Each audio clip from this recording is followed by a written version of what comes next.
4월 11일 주일 예배를 시작하도록 하겠습니다.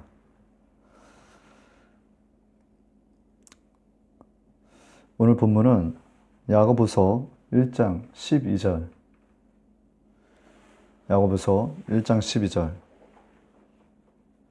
다 같이 함께 읽도록 하겠습니다. 시험을 참는 자는 복이 있도다. 이것에 옳다 인정하심을 받은 후에 주께서 자기를 사랑하는 자들에게 약속하신 생명의 멸류관을 얻을 것임이니라. 아멘. 오늘 합독한 성경의 말씀을 근거로 저는 이러한 자는 하나님의 감동된 자가 맞다라는 제목으로 은혜의 말씀을 나누도록 하겠습니다.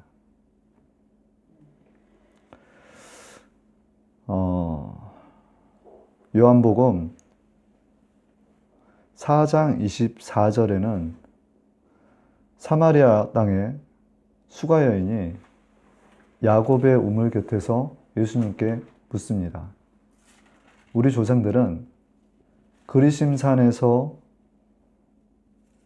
하나님께 예배를 드려야 되는 것이 맞다고 하는데 당신 유대인들은 예루살렘 성에서 예배를 드려야 한다라고 하더이다. 그때 예수님께서 그 수가 여인에게 했던 얘기가 하나님은 영이시니 예배하는 자가 신령과 진정으로 예배할지니라. 요한복음 4장 24절의 말씀을 하십니다. 이 말씀은 하나님께서 참 예배를 드리는 자를 찾으시고 그 예배의 장소가 어떤 장소의 그 문제가 아니다라는 것을 얘기하시는 것입니다. 그러나 우리는 예수님을 본받을 필요가 있습니다. 예수님께서는 한밤중에 또는 새벽녘에 해질녘에 또는 한적한 곳에서 기도하는 모습을 저희에게 보여주셨습니다. 마가복음 14장 22절에는 12 제자를 부르시기 전에 산에 올라가시니라 저물매 거기 혼자 계시더니 라는 말씀이 적혀 있고요. 마가복음 1장 35절에는 새벽 아직도 밝기 전에 예수께서 일어나 한적한 곳으로 가사 거기서 기도하시더니 누가복음 6장 12절에는 예수께서 기도하시러 산으로 가사 밤이 새도록 하나님께 기도하시고 밝음에 그 제자들을 부르서 그 중에 12를 택하여 누가복음 22장 39절에는 예수께서 나가사 습관을 따라 감난산에 가심에 제자들을 따라갔더니 라는 말씀이 기록되어 있습니다. 첫 번째, 이 말씀들을 근거로 해서 예수님을 따르는 데 있어서 순종에도 때가 있더라 라는 말씀으로 시작하도록 하겠습니다. 히브리서 3장 7절에서 9절에는 그러므로 성령이 이르신 바와 같이 오늘 너희가 그의 음성을 듣거든 광야에서 시험하던 날에 거역하던 것 같이 너희 마음을 완고하게 하지 말라. 제가 지난 금요일이었던 것 같아요. 제가 새벽 한 3시 반 정도에 잠깐 눈을 떴습니다. 교회였었는데 그 화장실에 잠깐 볼일을 보려 하는데 갑자기 하나님의 세미한 음성이 들리는 거예요. 산에 올라가라. 근데 제 상황은 어땠냐면 몹시 피곤했고요. 그리고 또 제 마음속에는 그 음성이 들릴 때 하나님 저 못 가요. 왜요? 왜 가야 되죠, 이 시간에? 이미 저는 그 결정을 해놓은 상황이었어요. 안 갈 거라고. 그리고 침낭 속으로 들어갔죠. 그리고 난 다음에 한 5시 정도에 그 알람 맞춰뒀던 벨이 울리기 시작하더라고요. 근데 희한하게 그 뒤부터 잠이 안 오는 거예요. 잠이 오지 않는 상황에서 어떤 아주 익숙한 분이 제 꿈속에서 나타나는데 이분이 막 산을 막 돌아다니시는 거예요, 산을. 근데 산 중에, 그 산 중에도 사람이 살고 있더라고요. 근데 이분은 매우 신실한 자예요. 하나님 앞에 충성하는 자입니다. 그때 음성이 들렸던 게 무엇이냐면, 이러한 자는 하나님께 감동된 자가 맞다라는 말씀이 주셨어요. 하나님께 감동된 자가 맞다.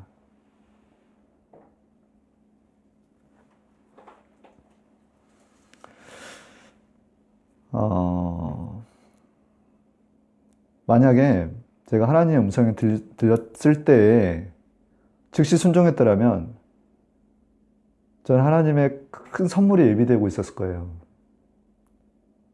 그렇지만 저는 이제 제 인간적으로 생각과 그 모든 것들을 이미 다 결정을 내려놓은 상황이었어요. 쉬고 싶다. 더 자야지. 이와 같이 하나님의 음성이 들렸을 때는 즉각 순종해야 되는 거예요. 내 컨디션과 내 상황을 떠나서 하나님께서 들려주신 음성에 즉각적인 반응을 보여야 된다는 거예요. 우리가 물을 때도 있지만 하나님의 음성이 들릴 때는 이와 같이 반응할 줄 아셔야 됩니다. 순종의 때가 있다는 거예요. 근데 그렇게 순종했으면 분명히 하나님께서 좋은 걸 주실 줄 알았었는데도 불구하고 나중에 어떻게 되냐면 불순종해야 된 결과가 분명히 있더라는 겁니다.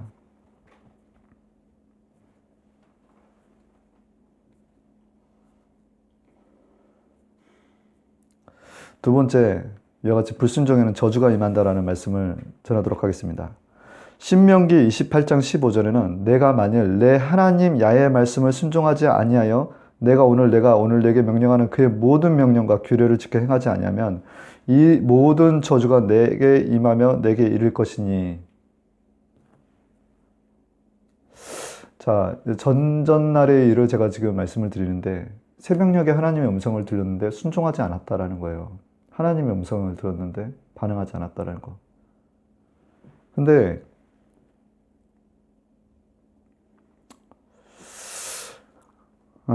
그 뒤로 이제 제 하루의 일과가 시작되는데 이상하게 집에 들어왔는데 마음이 편하지가 않아요.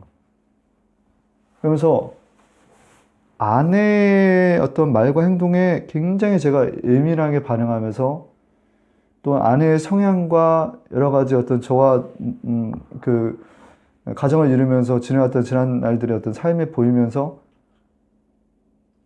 이 가정에 대한 그 뭔가 유지 내지 또 이렇게 뭐 이뤄가는 것들에 대한 어떤 반감이 들더라는 거예요.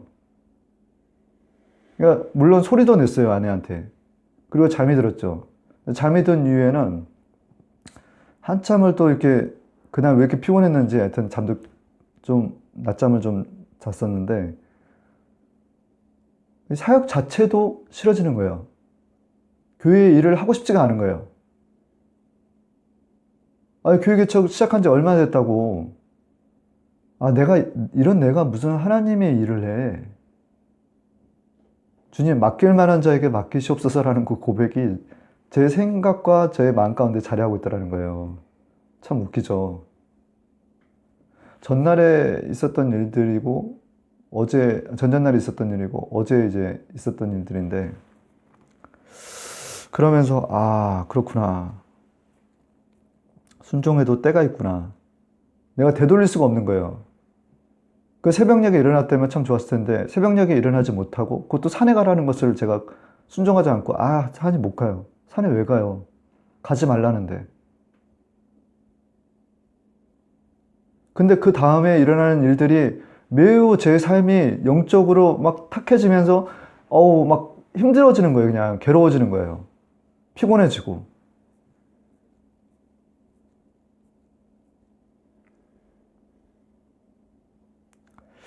제가 앞전에 예수님께서 산에 가는 기도에 대한 부분을 제가 여러 번 얘기를 했죠. 예수님은 왜 산에 가셨을까? 우리는 이제 산기도라는 그 부분은, 그러니까 수가성의 여인은 예배를 어디서 드려야 되냐라는 걸 물으셨어요. 그리심산이냐 아니면 예루살렘 성이냐. 예수님께서는 그게 중요한 게 아니라 신령과 진정으로 예배 드릴 때가 온다라는 거예요. 그렇지만 예수님의 삶 가운데서는 예수님께서는 계속 어떤 습관을 쫓아서 감난산에 가시고 습관을 따라서 기도하셨다는 거예요. 산에 가셔서 새벽녘에 한밤중에. 근데 여기서 중요한 거는 제가 첫 번째 그 잠에서 깨어났을 때 어떤 누군가 아주 익숙한 분이에요. 근데 그분이 산에서 방향을 잃고 막 돌아다니더라는 거예요. 산에서. 근데 그분들은 그 옆에 있는 분들은 그 산 중에 몇몇 거주했던 그분들은 사실 글을 모르시는 분들이더라고요. 근데 그 꿈에서 그분들이 뭐냐면 이러한 자는 하나님께 감동된 자가 맞다라는 거예요. 자, 보세요. 제가 사실 영종도 땅에 와서 밤중에 산에 기도할 때가 많이 있습니다. 걱정하시죠, 주변에서는. 왜 위험한데 산에 다니냐고. 근데 우리가 쫓아야 될 모형이라는 게 뭐냐면 사실 예수님이라는 거거든요. 예수님의 제자의 삶을 훈련시키는 거예요, 하나님께서는.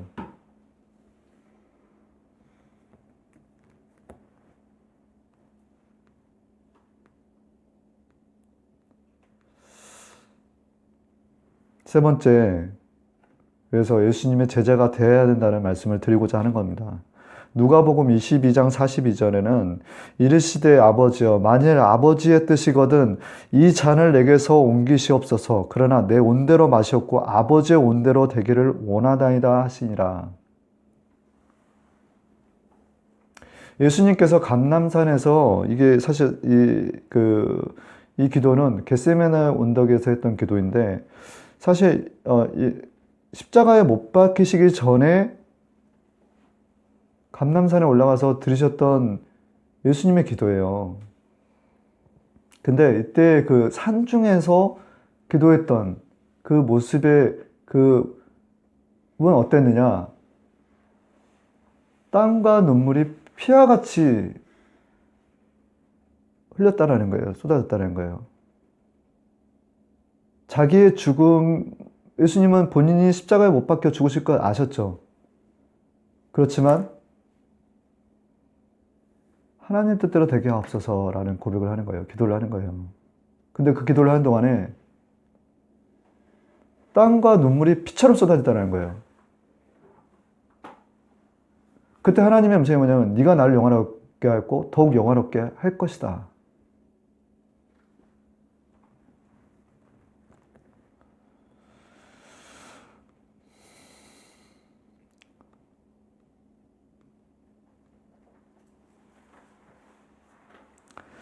이 십사가 사건이 있은 이후에 그 온복음의 창세기 3장 15절의 말씀이 이루어집니다. 내가 너로 여자와 온수가 되게 하고 내 후손도 여자의 후손과 내 온수가 되게 하리니 여자의 후손은 내 머리를 밟을 것이요 너는 그의 발꿈치를 상하게 할 것이라 하시고 예수님께서 겟세마네 기도를 통해서 뱀의 머리를 밟아버린 거예요. 그렇지만 이제 뒤꿈치가 상하시죠. 예수님께서는 자기의 목숨을 십자가에 대속시키고 못 박히심으로 말미암아 인류를 구원하셨습니다. 산이라는 곳이 그래요. 사실 산에 한적한 산에 올라가면 두려워요. 네, 낯설고 두렵습니다. 매번 올라가지만 두려워요. 인적이 있는 곳이 아니기 때문에 그 산에 오르는 것 자체가 두려움과 마주서는 시간이에요.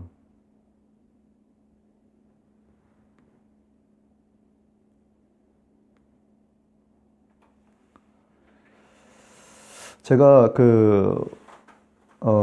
이 겟세마네 기도를 생각하면서 처음에 신학을 했을 때의 그 오살리 최자실 기도원에 갔었던 적이 있어요. 왜냐하면 하나님 제가 신학을 하는 게 맞아요 라는 그 고백을 했었거든요. 물어봤던 거예요, 사실 하나님께. 하나님의 음성은 들었지만 이것이 첫 번째 하나님의 그 말씀이나 응답이라면 좀 더 확신을 주세요 라고 해서 저는 오살리 기도원을 찾아갔던 거예요. 근데 그 기도에 뭐냐면 커다란 그 기도원 안에 성전에 그 겟세마네 언덕에 그 예수님께서 무릎을 꿇고 그 바위에서 기도하고 계시는 모습이 들어오는 거예요. 겟세마네 언덕의 기도.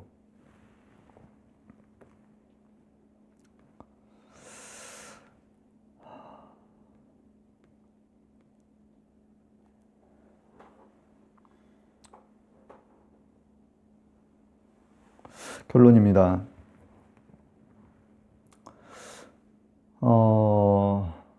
우리가 순종으로 나아가야 되는 거예요. 하나님의 음성을 듣고 순종으로 나아가야 된다는 거.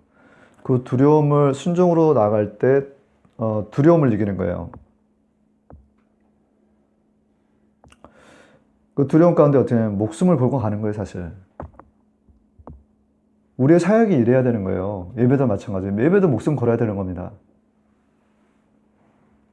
그때 예수님께서 어떻게 했습니까? 뱀의 머리를 밟았다고 했죠. 저희도 뱀의 머리를 밟을 수 있는 거예요.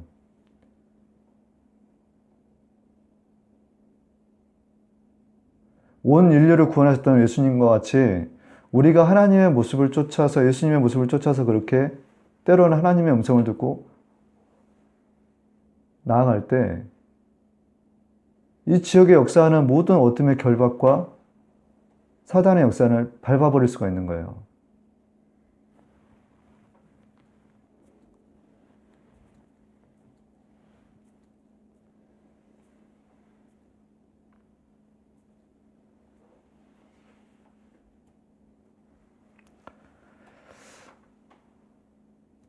모든 권세는 이로부터 하나님께로부터 옵니다. 우리가 예수님을 본받아야 되고 나의 인생은 내 뜻대로가 아닌 하나님 뜻대로 되어가고 있는 거예요.